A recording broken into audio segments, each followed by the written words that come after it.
Now Double ka meeta. Rice. Yummy, yummy double ka meeta. Bread halwa ఎవరైనా బ్రెడ్తో చేస్తారు కానీ ఈసారి రస్కులతో చేసి చూడండి. టేస్ట్ అయితే అల్టిమేట్ ఉంటుందన్నమాట. 300 గ్రాముల రస్కుల ప్యాకెట్ తీసుకుని ఆ రస్కులన్నీ కూడా చక్కగా సన్ఫ్లవర్ ఆయిల్లో ఈ కలర్ వచ్చే వరకు ఫ్రై చేసుకుని పక్కన ఉంచేసుకోండి.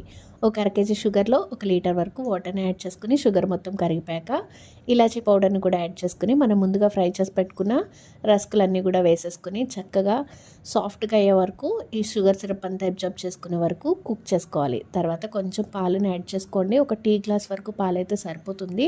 అది కూడా చిక్కటి పాలైతే మంచిగా మనకి కోవలా అయిపోతుంది అనమాట, విరిగిపోయి. తర్వాత కొంచెం గీని యాడ్ చేసుకోండి. గీ అనేది ఆప్షనల్. మీ దగ్గర డ్రై ఫ్రూట్స్ ఉన్నట్లయితే పుచ్చపప్పు అలానే జీడిపప్పు కిస్మిస్ని గీలో రోస్ట్ చేసుకుని ఇందులో మిక్స్ చేసుకుంటే ఎంతో easy tasty double ka meetha ready. Thanks for watching. మరిన్ని రెసిపీస్ కోసం ఛానల్ సబ్స్క్రైబ్ చేయండి.